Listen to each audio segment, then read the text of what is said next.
فقرتنا دي زي ما قلنا في المقدمة فقرة مهمة جدا، هنتكلم فيها عن النت وبصفة خاصة عن الفيسبوك.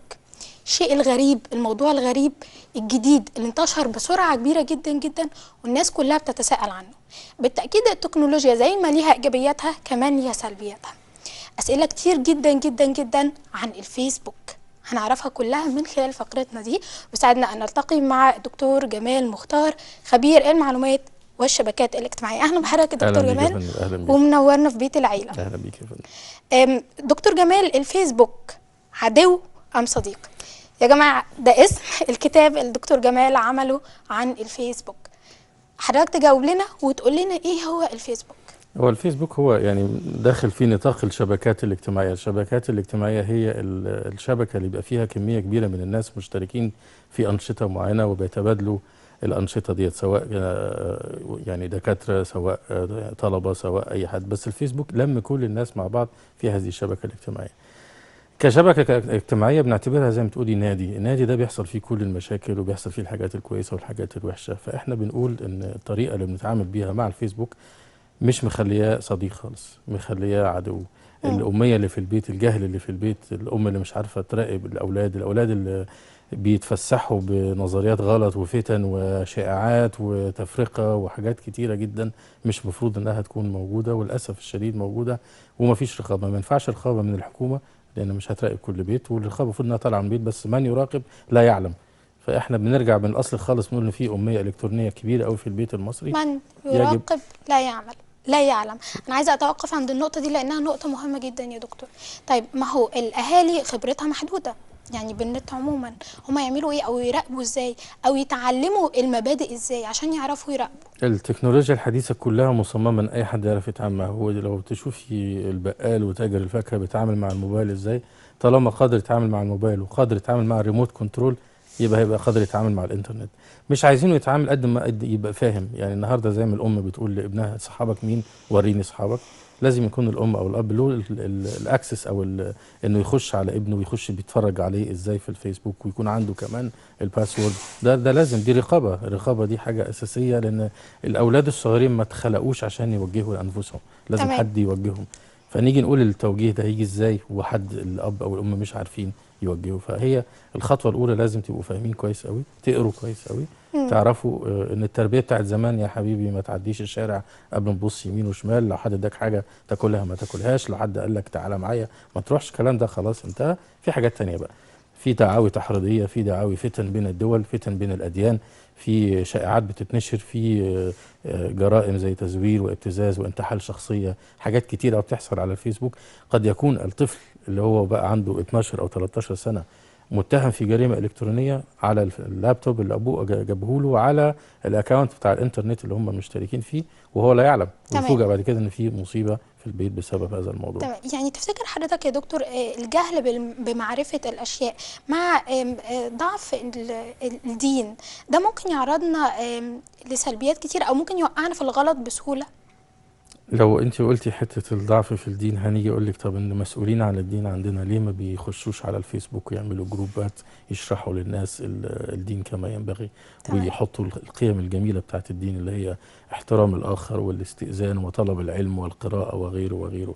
الناس دي بعيده عننا ليه؟ عايزين نتكلم عن دور الاعلام بكل اجهزته، الدور التوعوي ودوره في توجيه الشباب للسلبيات والايجابيات. هنرجع تاني لنفس المشكلة. أولا هنقول إن هذا شيء لا يصدقه عقل، ولكن فعلا ده حقيقي إن الأطفال يقدروا بمخهم يعملوا حاجات معجزات. ده أكتر من الكبار بكتير يا دكتور. بكتير جدا. هنيجي بقى المشكلة التانية، كيف يوجه الإعلام وهو لا يعلم؟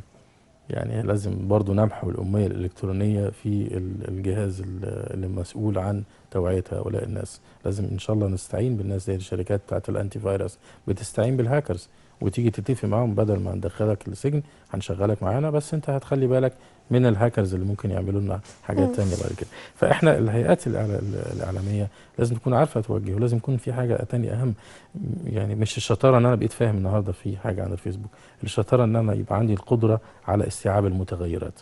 يعني بكرة طلعت حاجة تانية زي تويتر مثلا اللي بيطلع دلوقتي، الحاجات الجديدة كلها يكون عندي القدرة ان انا اكون جاهز ببلانز. والله في طلع حاجة تانية، طب الحاجة التانية دي أنا عارف أرد عليها إزاي. تمام. اللي هي يعني بنسميها إدارة الأزمات.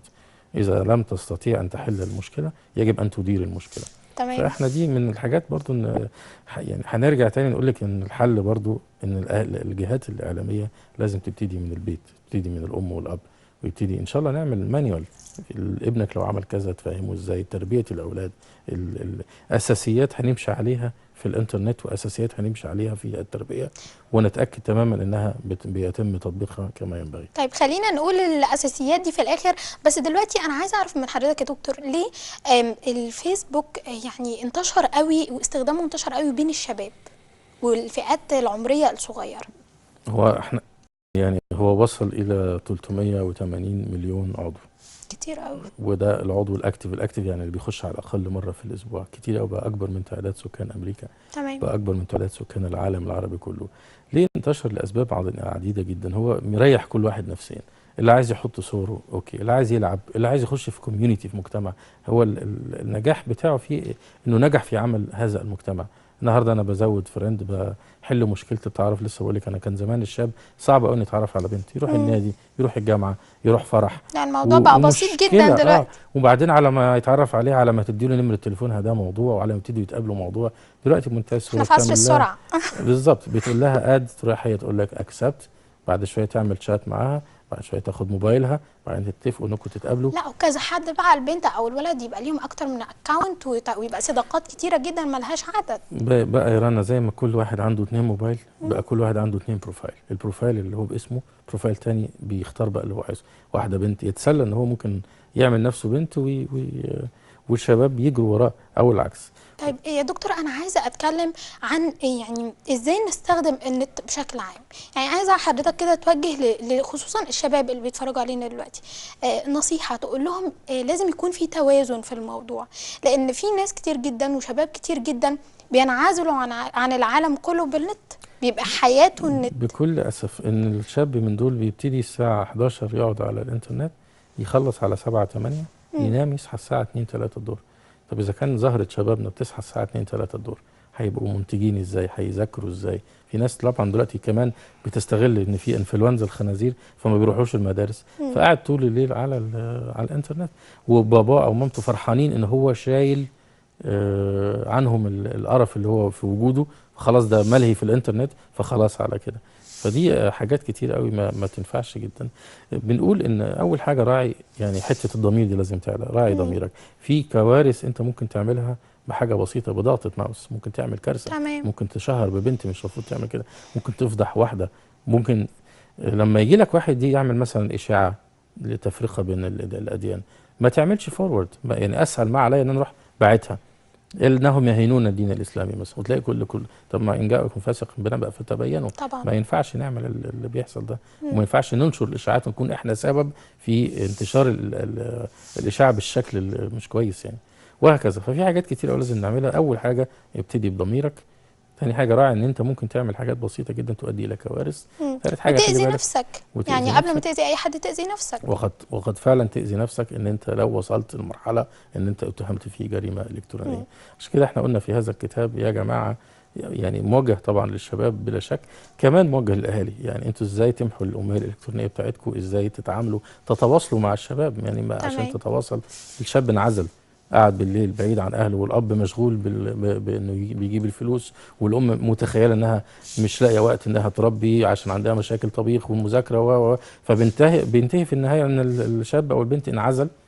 والرقابه صعبه قوي لو ما فيش الاب والام، الاسره بشكل عام. نصيحه من حضرتك لكل اب وام بيشوفونا دلوقتي: تواصلوا مع اولادكم، ما تبعدوش عنهم، صاحبوهم، خليكم كويسين معاهم، امحوا اموركم الالكترونيه. دي حاجه ليكم انتوا لمصلحتكم، انك تبقى فاهم الدنيا، تبقى اب تو ديت، ما تبقاش اولد فاش، ما تبقاش دقه قديمه فابنك يبص لك ان انت مش عارف. لازم تكون عارف عشان تعرف تتعامل. تمام. وده هو ده الاساس بتاع التحكم والسيطره والرقابه. دكتور جمال مختار، خبير المعلومات والشبكات الاجتماعيه، بشكر حضرتك يا فندم.